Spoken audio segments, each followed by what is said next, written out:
आज से हम स्टार्ट करने वाले हैं डेवलपमेंटल साइकोलॉजी। जब हम कोई भी टॉपिक पढ़ना स्टार्ट करते हैं तो सबसे पहले हम उसकी हिस्ट्री के बारे में पढ़ते हैं। तो चलो स्टार्ट करते हैं। देखो, वैसे तो जो डेवलपमेंटल साइकोलॉजी है इसको पहले चाइल्ड साइकोलॉजी बोलते थे, फिर चाइल्ड डेवलपमेंट बोलने लगे, ऐसा कुछ करके बहुत सारे इसके नाम चेंज हुए। लेकिन जब हम स्टार्टिंग से ही बात कर रहे हैं तो सबसे पहले हम बात करते हैं प्लेटो की। स्टार्टिंग किसने करी थी? सबसे पहले जो प्लेटो थे उन्होंने एक बुक पब्लिश करी थी अपनी रिपब्लिक। उस बुक के अंदर उन्होंने चाइल्ड ट्रेनिंग के बारे में बात करी। जो चाइल्ड साइकोलॉजी या फिर चाइल्ड ट्रेनिंग जो इन्होंने स्पेसिफिक वर्ड रखा था वो क्या था? Childhood training. इसके बारे में इन्होंने सबसे पहले बात की थी।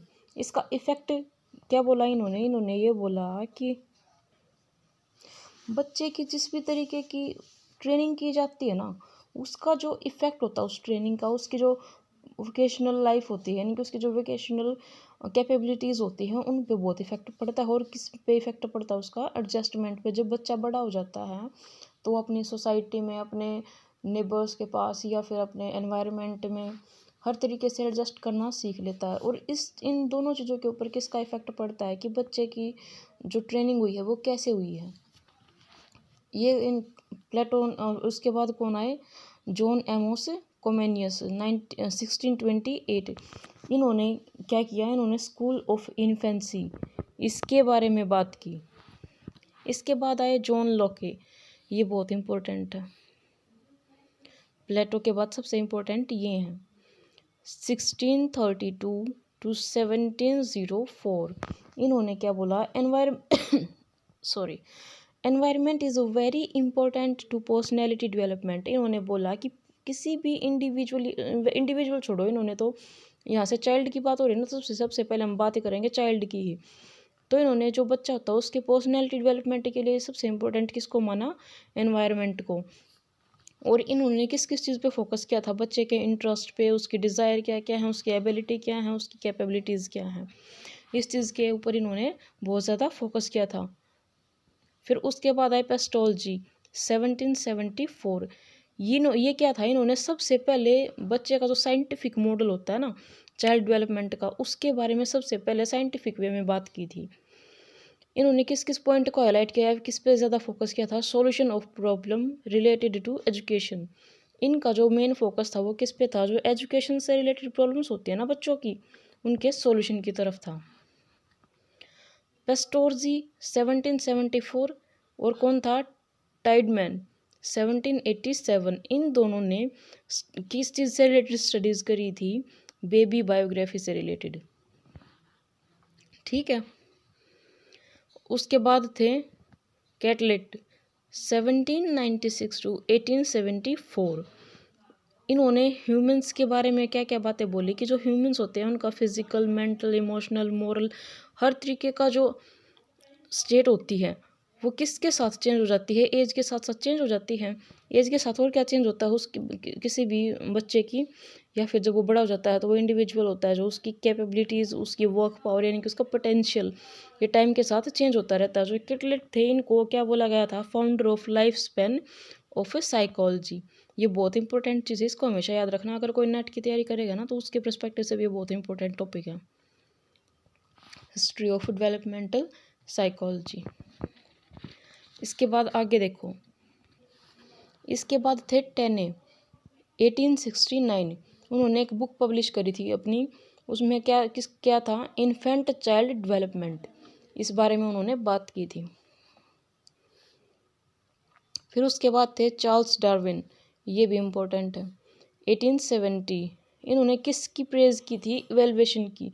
इवेल्युएशन क्या होता है?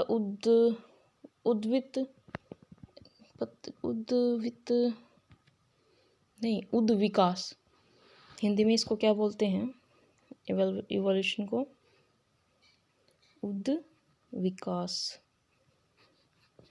इस बारे में इन्होंने बात की थी और इस चीज़ की इन्होंने प्रेज की थी। इन्होंने जो बुक लिखी थी वो क्या थी? Biographical sketch of an infant. ठीक है। उसके बाद कौन आए थे? इसके बाद आए थे प्रेयर 1881। इन्होंने अपनी जो बुक लिखी थी द माइंड ऑफ चाइल्ड, ये वाली बुक इन्होंने लिखी थी। और इन्होंने स्टडीज़ किस चीज़ से रिलेटेड की थी? देखो इनका पर्सपेक्टिव क्या था, इन्होंने अपने ही बेटे पे एक्सपेरिमेंट किया, फिर उन्हीं के उसी की स्टडी करी थी। जब वो बच्चा पैदा हुआ उस टाइम से लेके जब वो 4 साल का हुआ उस टाइम तक उसके बच्चे में जो मेंटली चेंजेस हुए उन्होंने वो सारे नोट किए, और उसके हिसाब से उन्होंने बाद में रिपोर्ट सबमिट करी थी, अपनी रिसर्च की जो रिपोर्ट थी उनकी। तो इनका फोकस किस चीज़ पे था, मेंटल एक्टिविटीज़ पे, माइंड ऑफ द चाइल्ड। इसके बाद आए थे स्टैनले हॉल 1893। इन्होंने कुछ जो ऑर्गेनाइजेशन थे उनके साथ टाई अप किया, या उनकी मतलब ये एस्टेब्लिशमेंट करी, ऐसा उन चीज़ों के साथ ये ज़्यादा टच में थे। इनमें से दो का तो एग्जांपल दे रखा ऑर्गेनाइजेशन का, चाइल्ड स्टडी सोसाइटी और दूसरा क्या था, चाइल्ड वेलफेयर ऑर्गेनाइजेशंस। ठीक है, इसके बाद आए शैले 1892। अब ये देखो इन्होंने सबसे पहले क्या एस्टेब्लिश किया था, सबसे पहले जो एस्टेब्लिशमेंट थी किस चीज़ की, चाइल्ड स्टडी की, British association for child psychology, सबसे पहले इन्होंने एस्टेब्लिश किया था इसको। उसके बाद आए बिने एंड साइमन 1905। इन्होंने चाइल्ड डेवलपमेंट के बारे में बात की। देखो पहले तो चाइल्ड साइकोलॉजी था, बाद में बन गया आपका चाइल्ड डेवलपमेंट। तो इसमें इन्होंने किस चीज़ पे फोकस किया था, इन्होंने फोकस किया था इंटेलिजेंस पे, कि जो ब्रेन होता है हमारा उसको मेन पार्ट माना था। किसने माना था, बिने एंड साइमन 1905। ये अब देखो यहाँ से अब याद रख लेना किसने किस पे फोकस किया। इन्होंने किस पे किया था, इंटेलिजेंस पे। जो वॉटसन 1908 थे, इन्होंने किससे रिलेटेड स्टडी करी, इमोशनल एक्टिविटीज़ से रिलेटेड।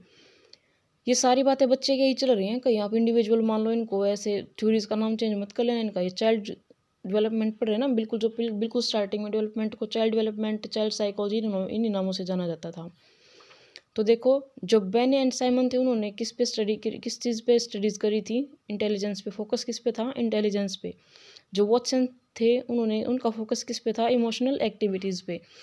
जो विलियम हेले थे 1909, इनका फोकस किस पे था, चाइल्ड गाइडेंस क्लिनिक खोला था इन्होंने।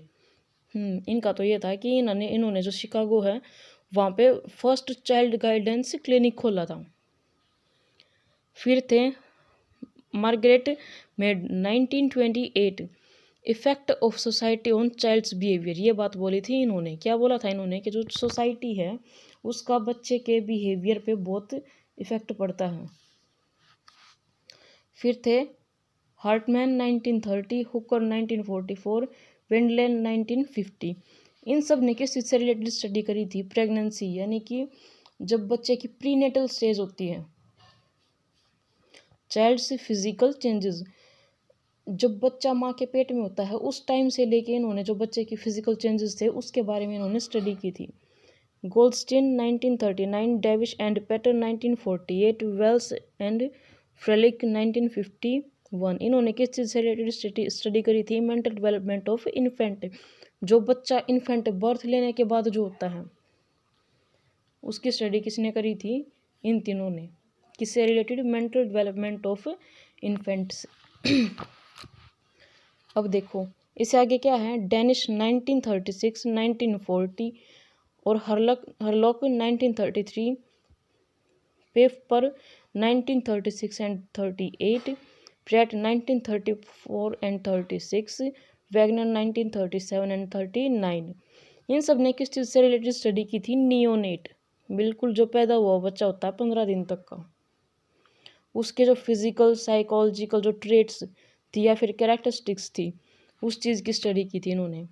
फिर थे गैसेल 1933, 47, 48, 50 एंड हेलरसन 1931।